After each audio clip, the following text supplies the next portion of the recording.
There's still an insane amount of snow on the ground outside my house right now, so I think this is the perfect time to continue that part 2 of the winter reading vlog. This time we're gonna read all fantasy books. I should have known getting into this. That's fine. That's fine. We can do that. We can do this. I'm getting way too heated about this. I haven't felt this way about a book in a little while now.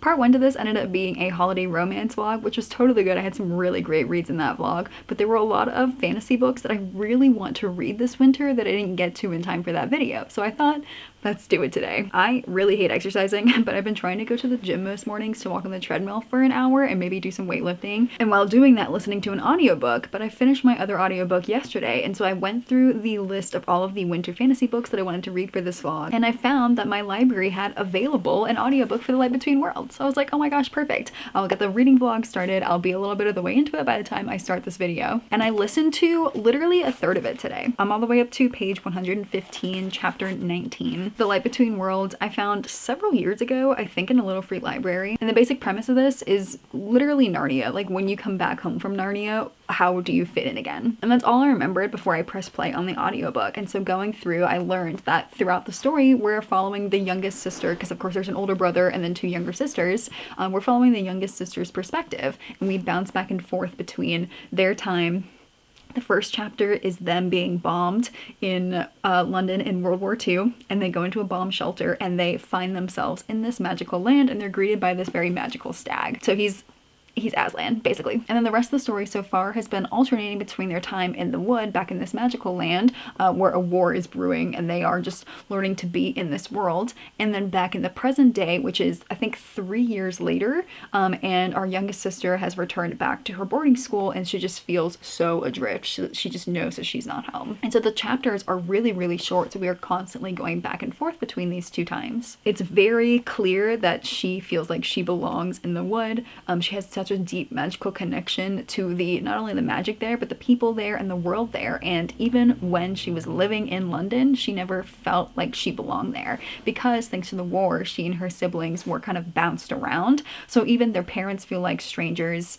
Their house feels strange to them, and now when she's going off to boarding school, it doesn't feel like home. Although the writing is slightly juvenile because it's a YA book, it's totally fine. There are a lot of passages in here that I think are really beautiful, and I'm really enjoying it. There is a really lovely tie to poetry of this time. She has a deep love for the written word, and I think that's really nice. But I just can't stop comparing it to Narnia. Like, I literally cannot stop. There's even a point where she gets on the train to go back to school in the modern day, a couple years after World War II, and she meets a friend of her brother's who is told to look after her, and he's a redhead who eats a lot, and they sit on the train together, and I'm like, Ron Weasley? His name is Tom. I'm like, okay. So I literally, like, I hate doing it. I hate mentally making these comparisons in my head, but I cannot stop because it is just so similar to Narnia and Harry Potter. Like, it's just back and forth, back and forth. So then before I started this video, I was like, cool, I'm far enough along. Let me just read the back of it just to, like, re-immerse myself. And not only is the brother not mentioned in the back, but apparently there's this whole plot twist that happens that's told in the back that I haven't gotten to yet. So I'm like, well, crap. So I just spoiled a little bit for myself. I still don't know how it's gonna end, but apparently there's a really big twist that's coming up, and I flipped forward a few pages and I think I'm almost there. So I'm kind of mad at myself for spoiling it, but oh well. So far, it's clearly going by really fast. If I don't finish today, or I'm gonna finish it tomorrow, like, this is gonna be a really quick read. I do like it so far, but it's just so similar. It's just so similar. So we'll see how it goes. I forgot to say that the audiobook is not good. It's actually bad. The voice narrator, they're probably doing their best, but when she's just in her internal monologue, she sounds fine. But when she speaks anybody's voice, I get really annoyed, like really annoyed. The voices for our girl and the other characters sound like caricatures. Like the ancient wise stag is like the most stereotypical wise old man, but like in a really bad way. Like, it's just the cadence pissed me off every time. So unfortunately the audiobook is definitely detracting from the experience, and I feel like I would have a lot better time reading this on paper. So I'm gonna do my best to read as much of it physically as I can, because this audiobook is not it.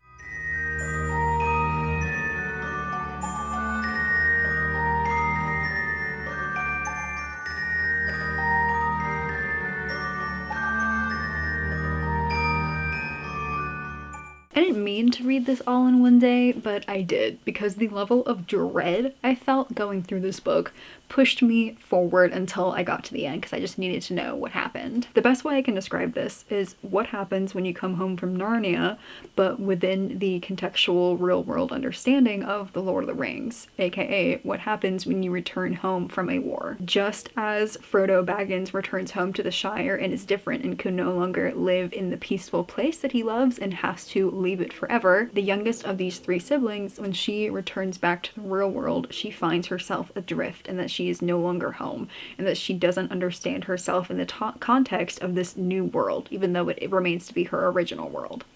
She has left and she is gone, and she's understood herself in this place where she feels home. Although they are in the midst of World War II in London, and there is a war that happens in the wood while they are there, it's less so about a veteran coming home from a battlefield and being changed, and more so portrayed as a I don't belong here anymore. And with the inclusion of some characters that were killed in the war or were otherwise harmed in ways that are irreversible in this book, I'm not entirely sure if we're supposed to see it as a PTSD or as a being of her identity that has changed. I'm not sure which way we're supposed to take it, because I think it's supposed to be both. And so I should have I should have known getting into this, but I didn't. And so the super heavy themes of grief and trauma and depression and suicide and self-harm and just this book was heavy. This book was heavy. At times it was hard to be in, because mentally none of these people are okay. And we are inside their heads, and so we see how they're thinking and what they're feeling, and it's dark, but it's also in the way that we're supposed to understand it in the context of a YA novel, and that some things are alluded to and a lot of things aren't. Like, she holds your hand through this, but she does still show you the really darker parts of the repercussions of war. The entire first half is in the point of view of the younger sister, of her trying to reacclimate to London, but it's just not working. It's not working. And so we see her as she's trying really hard, and we see how she's failing, and it is seriously worrying the people around her. And the second half, we are from the point of view of her older sister. And although at times I was frustrated with the older sister's point of view and the actual actions she was taking throughout the plot, I think it's a more realistic depiction of what the author is trying to say. There is some serious self-blaming here that was kind of getting on my nerves a bit, but again, it makes sense in the context of war veterans, in that I should have done more, everything's my fault, etc. And so there's a mystery in the entire back half that was the source of my dread throughout this book, and I needed to get to the bottom of it. And as we creep towards the conclusion, as we start getting our answers, the author uses, in the front half, mostly poetry from the younger sister's point of view, as she's trying to find the words to explain how she's feeling, but she can't, so she uses poetry. And in the second half, the older sister is into art, and she works at an art gallery, and so the author uses very famous paintings to get the thoughts and feelings across. Some of it is very on the nose, but I think it's supposed to be. It should be obvious, and things that we cannot look away from, and how deeply some things can cut to the heart. I thought this was a winter book because of the cover, obviously, because when they go into Narnia for the first time, they walk into a winter forest. That's not exactly what happens in here. I would say more so the winter is an allegory for the darkness, the depression, the bad things that in our histories. There's a part in here in which the older sister is describing the depression of her younger sister, and that how when the spring comes every year, the sister comes alive again, and it's like she remembers that there is life to be had, and every time the winter comes back, the sister's depressive episodes get worse and worse. And so winter here is less of a season, like a physical season, and more of a physical manifestation of the cyclical nature of depression and PTSD and how it can come back. So I think it talks about some very important themes, but I didn't always agree or enjoy the way that they were depicted. I don't really know how I feel about this book in general. I would love to read Narnia for a lot of reasons, but I'm not sure if I ever will, because it's like so steeped in religion, and this one didn't feel steeped in religion at all. But this one was just depressing. There's no fun adventure. This one was just sad the whole time. So not at all how I wanted this book to go, but I guess it was the book it needs to be. I don't know. Thank goodness, honestly, that I started with this one, because the next two reads that I picked out for this winter reading vlog are much happier.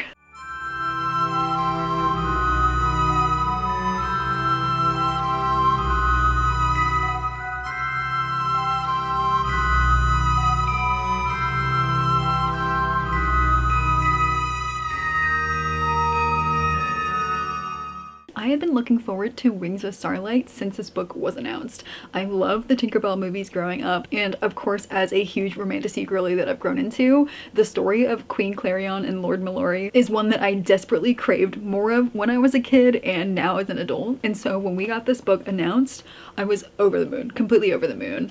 When it came out, I bought this book in the UK and was so excited to start it, and I told myself that I would go back and I'd rewatch all the Tinkerbell movies and then read this book, and here I am a year later and still haven't done it. And so I decided that because a lot of this book takes place in the winter woods, I was going to just finally just read it for this winter reading vlog. The other major thing that held me back from this book is that I've read 2 other books by Allison Saft, and I loved the vibes and the idea and the magic in both of them, but I hated everything else. I hated all of the characters, I hated the plot, and I hated the underlying themes. They just all felt really uncomfortable and insensitive, and it just, I like hated them. And so I was really nervous about this book. And this morning I picked it up and I immersive read it. I have the audiobook checked out, so I listened to it while reading the first couple chapters. And then I went to the gym and listened to this book for another hour and a half, came home, showered, and then ate lunch and kept listening to it until I got to 50% of the book. And I have to warn you right now that the audiobook definitely has made this book worse for me. Do not, under any circumstances, check out the audiobook. Do not listen to it. The voices sound like caricatures in the worst ways. They're even worse than yesterday's audiobook. Somehow, Lord Mallory sounds like a little nerdy teenager and he doesn't have a British accent like he does in the movie. When he's introduced, he's like, oh yeah, hello.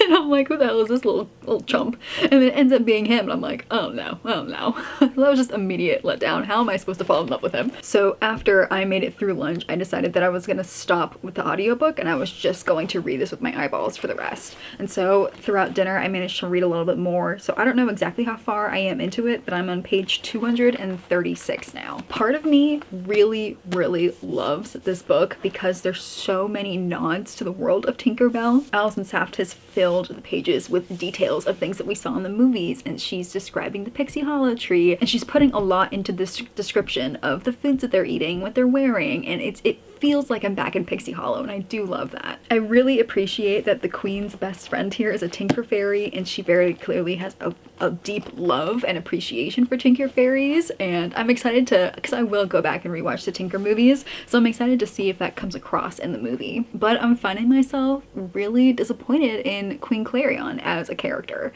And that is not something I wanted out of this book. I know it's a YA book, and I know that it's her. At this time in her life, we start the book with 1 month until her coronation for her to become queen. And so I know it's a big transitional period, which is very common for young adult books. But even a month until coronation, Queen Clarion, or I guess Princess Clarion right now, has not a single ounce of control over her magical powers. She knows very little about what it takes to rule. The current queen sounds like she's been training her, and yet all this, I don't know exactly how long, they don't really say, but even throughout all this time, she feels utterly unprepared for her role. And I gotta say, I agree. I don't know how long they've been training for, but clearly it was not enough, because she is trying to be the perfect mirror image of the current queen, and the current queen is, I mean, as predicted, a very, like, cold and calculating kind of queen, and doesn't, like, she wants to eliminate all of Clarion's feelings about everything, and she wants her to keep her distance. Her big thing is that you have to stay far away from everyone and make no friends so you can rule effectively and, like, not be partisan towards any issues. And Clarion is clearly chafing at this. And so we're going through this story of her feeling inadequate and feeling unprepared, because she literally is.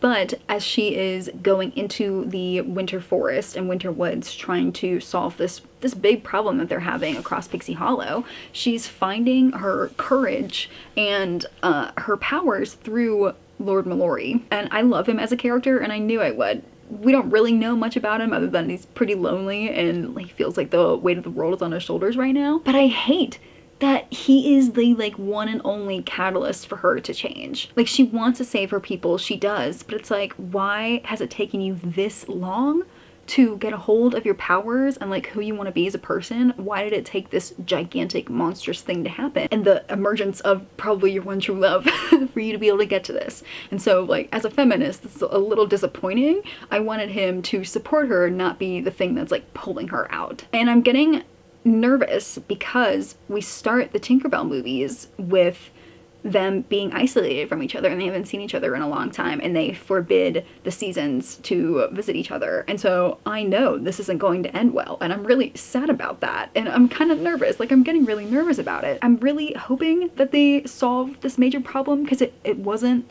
a problem in the Tinkerbell movie, so I'm assuming they solve this problem. But I also know what happens to Lord Mallory, and I'm really scared it's going to happen in this book. I feel like it has to. And I don't know why I picked sad books for this reading vlog. I don't know why I did. I'm gonna read a bit more of this tonight. I'm not gonna finish it. I'm way too slow of a reader for that, but by tomorrow I should get this finished. We're down to the final 80 pages of Wings of Starlight. Something very large plot-wise is happening right now, and I knew I needed to stop last night, otherwise I would have been up to finish the rest of this book. This is about a hurt, and I know it.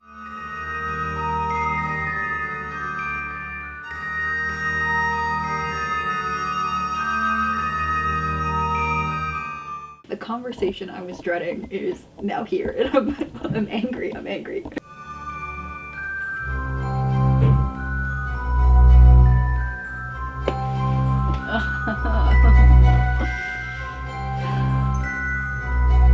Ooh. Ooh.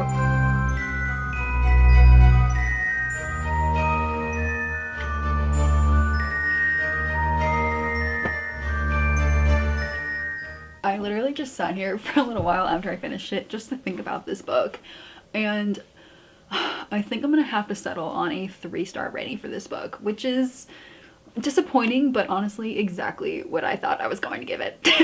Things this book did well. Number 1, this cover is stunning, absolutely beautiful, so I will be keeping this book. Number 2, it felt super nostalgic for the Tinkerbell movies. Again, I loved all of the details of each of the seasons and all the things that they were eating and wearing and flying around. Like, it felt like I was in Pixie Hollow. But the problems that I was having halfway through, once again, were the problems I was having throughout the rest of the book. And then, of course, knowing how this book ends, I won't spoil it in case you haven't seen the movies, but I knew it was coming, and yet it still felt so lackluster and unnecessary and it just pissed me off so bad. Like, it just pissed me off so bad.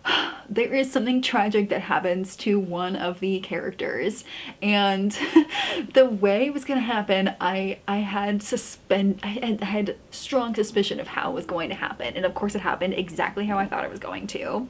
But then I was like, wait a minute, the way this turns out, it didn't actually have to end up like that. Like, they were just being dumb. Like, are you kidding me? The one character I actually liked in here just ended up being dumb. So I'm pissed off about that. And then, of course, the way this book ended, it just looking through, I'm like, you've got to be kidding me. You've got to be kidding me. Okay, I don't know how I can talk about this without spoiling it, so I'm actually going to have a little spoiler section. So if you've seen the Tinkerbell movies and you know what I'm talking about, if you don't want to be spoiled, move ahead to this timestamp, because there are some things in here that, like, I need to rant about real quick that just I can't even do in broad strokes, because everything is a spoiler. And if you're still here because you just want to know the tea, same. So in the Tinkerbell movies, I don't know how much time has passed, I presume a lot of time, but the warm season fairies, spring, summer, and fall, cannot go into winter because their wings will break. And winter fairies cannot come into the warmer seasons because their wings will break. And so in Tinkerbell's time, there's no cross between them. They really know nothing about each other because they cannot visit each other. And I haven't seen the movies in a little while, but everything is kind of a mystery, and that's what it's like in this book. Like, they don't know anything about each other. Now here, they have some kind of evil thoughts about winter fairies because it's completely unfounded for, again, stupid reasons, but whatever. But this book ends with Queen Clarion saying, yes, but we will invite winter back in, like, they are part of my queendom, we will have unity, we will have so much to learn about each other, everything's gonna be so nice and lovely going forward, but you are not allowed to cross the border. It's completely forbidden because any of you can break your wings, so you are never to cross the border. And I'm like, okay, how are these things gonna work then? So then, even during, like, and that was during her coronation, and so everyone is at the border so they can see each other, and they're like playing catch with a snowball across the river, and they're like sharing food across the bridge. Like, That's fine. That's fine. We can do that. We can do this. It doesn't make any sense. I don't know how we got from, yay, we're finally all together, but we can never see each other again, to now Tinkerbell's time in which it's once again forbidden, when that was like her entire spiel of this entire book. Basically the one and only thing that Queen Clarion had as a driving force was that she wanted winter to be included in her reign. So like what happened between this book and that book that she completely goes back on like her one and only policy? I don't know. It was dumb. And since we're talking spoilers, Lord Mallory, who is the winter warden guy in charge, in Tinkerbell movies, he has his wing broken, and we know this. It's a very sad shock in the movies, and we can presume from the movies, because they don't actually tell us, that he broke it because he was in love with the queen and something happened tragically, and that is why they are not allowed to cross again. So in the book, what happens is that she has like fought in this big battle in winter and is about to freeze to death, and so he flies over the border on this big owl and he gives her to some healing fairies so that she can warm back up and be alive. And instead of him rushing back to winter so that he doesn't like break his wings, he just sits at her bedside at like her bedside table and is like, hey, I need to make sure you're okay. My guy, you can't do anything here. You are in fact hurting yourself. And so when she wakes up hours later and then days later they see each other again, he goes, yeah, my wing was broken. And I'm like, this was actually so dumb. Like, this was actually so dumb. I would have rather his wing have broken like in the flight there, and then he's in pain and that he's like still has to get her there, rather than he's there and he's like in pain but it hasn't broken yet, but he breaks his wing because he sits at her hospital bed because he refuses to go. What? That was so dumb. That was so dumb. And it actually really pissed me off so bad because it made me realize that I loved him as a character, but them like falling in love was the most middle school bullshit flaky level of I need to calm down. Hold on. I'm getting way too heated about this. To continue the rant, I was just getting started up in the spoiler territory, but it's no longer spoilers. The love story in here felt super shallow and like on a middle school level. Like they were around each other and maybe they trauma bonded, I don't know, but they went from I like you to like a couple of weeks later being like I love you, and I'm like, okay, this is very cute and wholesome in like the way that the Tinkerbell world is, but like I didn't really feel it, and I think I was trying to force myself to feel it because I love these characters in this world so much. But reading it on the page, like if I had not seen the Tinkerbell movies a million times, reading this on the page, I would have been like, I don't believe you. Like I literally don't believe you. And now, unfortunately, I think I have to watch Secret of the Wings tonight or sometime this week because like I need it. I need to see them happy ever after together. And I'm like, how long did they pine for each other off of a couple interactions? Like, I don't know.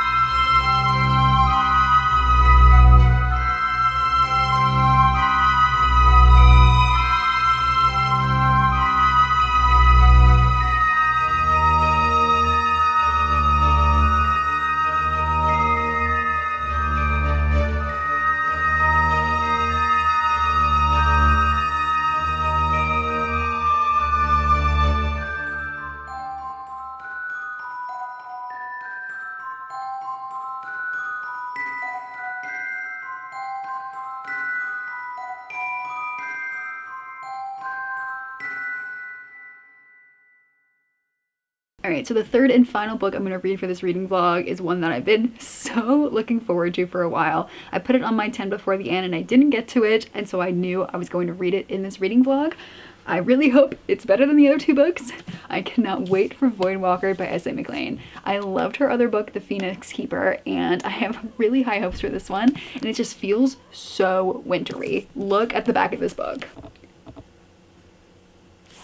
I literally cannot wait. It is paranormal romantasy, I guess. It kind of straddles the line between paranormal, romantasy, and dystopian. I'm not entirely sure where it's gonna fall along the way, but I know it is definitely a monster romance.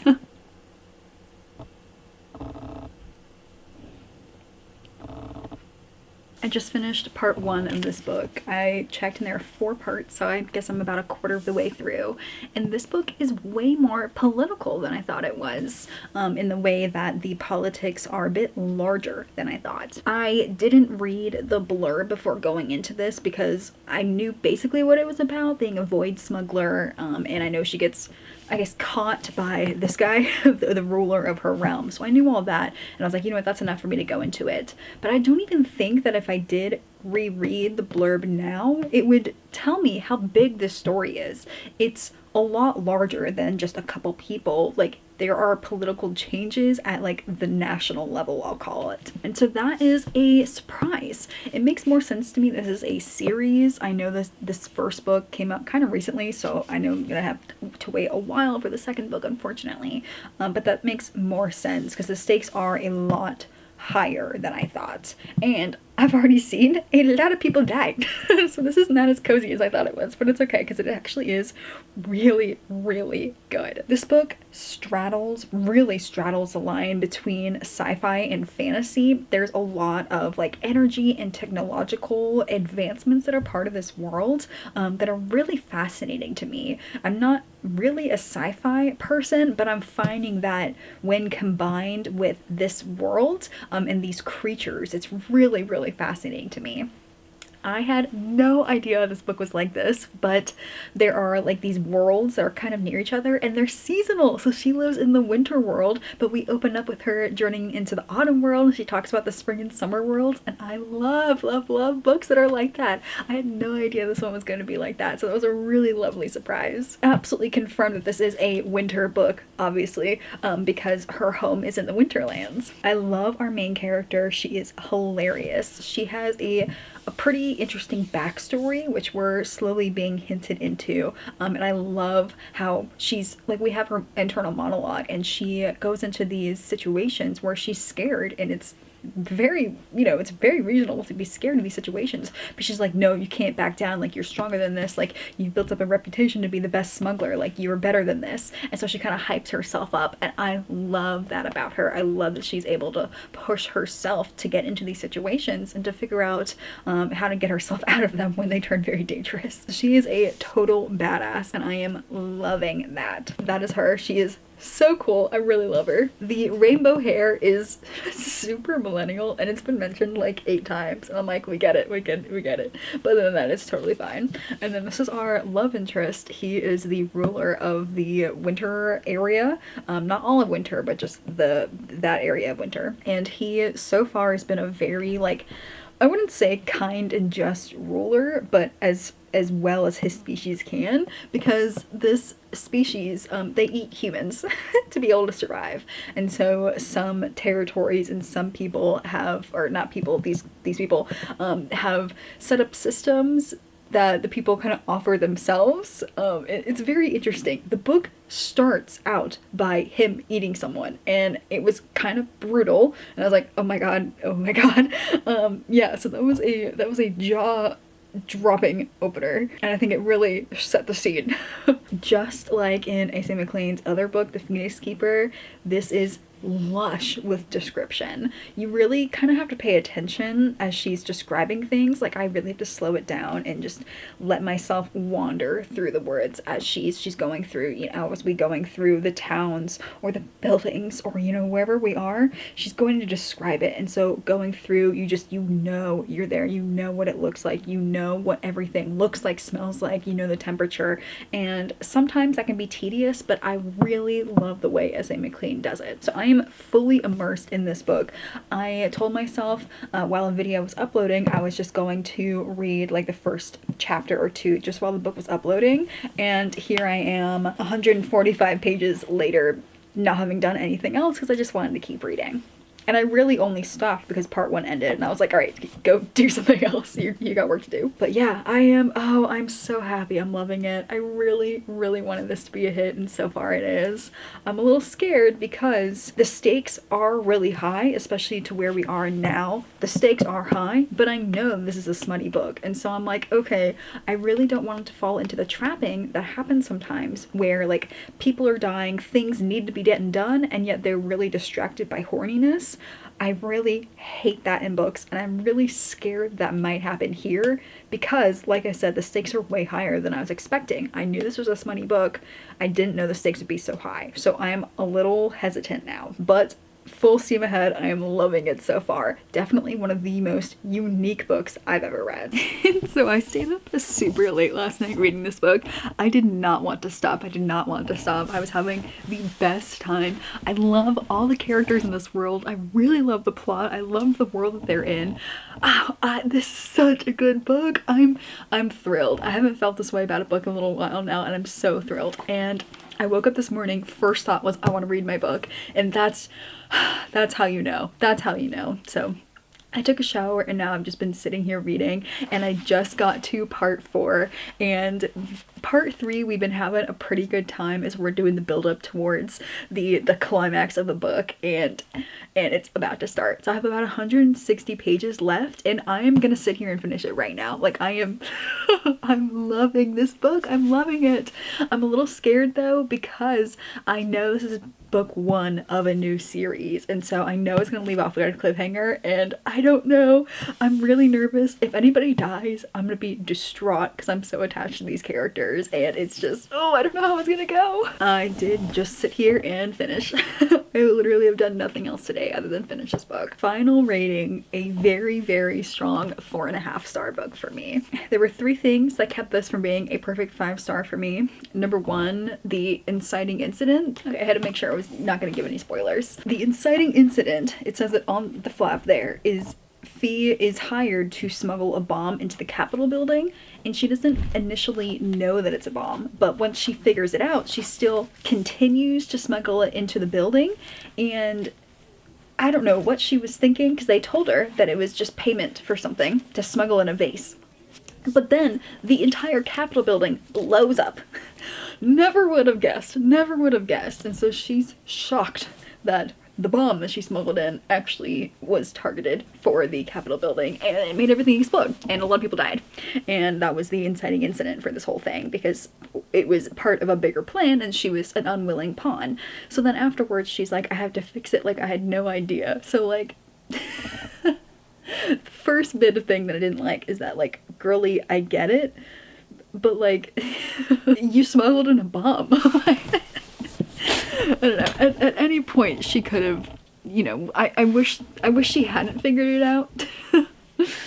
But then she would have been a little dumb. I don't know. So it was just a little difficult. Number 2, there are things that people are guilty about that happened 10 years ago, and it kind of controls a lot of their actions, and it gets brought up again and again and again and again. At some point I was just like, let it go, like, oh my god, like, things have changed now, you gotta let this shit go. And so that pissed me off throughout the narrative, because that seems to be a common kind of trope in which people just cannot let go of these mistakes, and I'm like, it's been literally 10 years, like, let it go. But because they keep hold of these grievances for so long, it kind of ends up okay. I really like the twist that we got with it. I mean, it was predictable and it was what I was hoping for, but I wasn't sure if we were going to go that way, and I'm happy we did go that way. So in some point, I'm happy the grievances were held, but it still annoyed me in a lot of ways, and it took way too long for them to get over it. And then the third way, which I knew would happen. I knew would happen. There were obviously some deaths, but one of them pissed me off because it was so unnecessary. There are certain character deaths that are needed to push the narrative, to kind of bring our main character to a breaking point in which they have to change something. So I know that character deaths can be highly utilized in narratives, and that sometimes they are very necessary. And especially when they pack such emotional punches, I understand and I root for them. But this one wasn't necessary. The relationship was already established. It was a very important relationship to keep, and it was one that I really, really respected, because we really don't see it too much in stories like this. It's something that I really appreciated. The injury that caused the death was off page, so we don't even see it, but they do die on page. And yes, it catapults our main character into grief, and it puts her into a very stupid situation because she's acting dumb, because she's blind with grief. But I feel like the interaction that it created an opportunity for could have been written with another catalyst. Like, I really don't think, like, this person did not need to die. I think they would have been a lot better alive in this story. The plot was already plotting. Things were already happening. We were already going to follow this course of action. It was the plan. So them needing to die didn't alter anything. All it did was try to like pull at our heartstrings a little bit, and it did, but I was just more angry that I was like, I know what this is doing, but it doesn't need to be this way, because now this character has left behind a hole and we're not going to see it filled. And really, the after effects of the death were also unnecessary, because now I have to think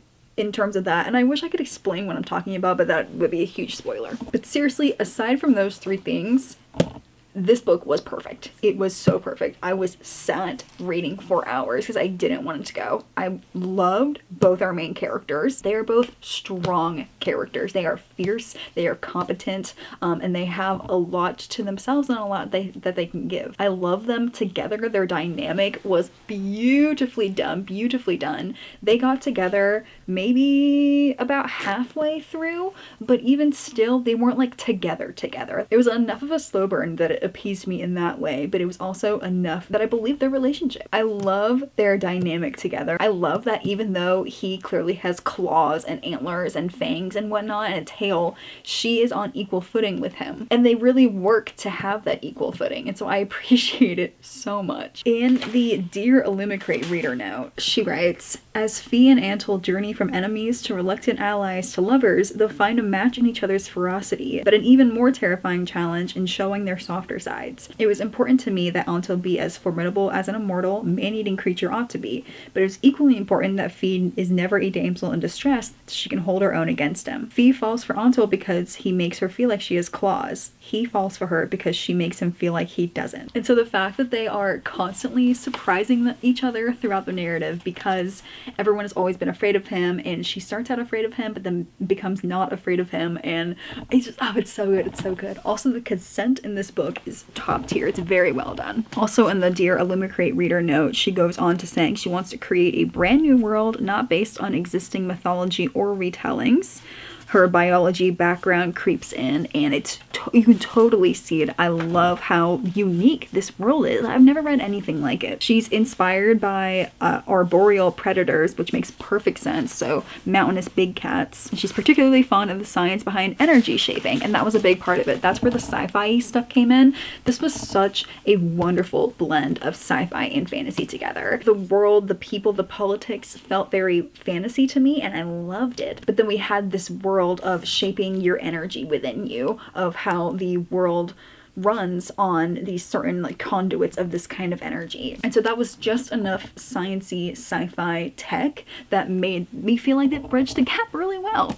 It wasn't hard to understand, and in fact she even has her own language in here of the ruling people, but there's a glossary in the back, and this was it. Like, it was one page of things, and even if like I kept flipping back to it, but like after the first or second time I picked it up really easily, because there's very simple words. So I feel like she put everything into this book, and I loved it. I loved it. It's almost 600 pages and I flew through it. I was worried I would be left off on a cliffhanger, and I was not looking forward to that, but I really wasn't. It really tied out really well, and this could totally be read as a standalone, but because I do think she will publish more books in this world, I cannot wait for them. This was perfect for winter, and like I will never get over the back of this book. Oh, it's so pretty. So these were the 3 books that I read in this winter reading vlog. It was certainly something. It was certainly something. I'm really happy I got to them though. These were 3 books I really wanted to read this winter, and without me forcing this reading vlog into my schedule, I'm not sure I would have gotten to them. So I'm very thankful for that. And I'm now going to go and finish like 10 other reading vlogs that I'm filming all at the same time. I don't know why I'm doing this to myself, but I'm so excited to read the books behind me that like, oh well. Thank you so much for watching this video, and I will see you in the next one.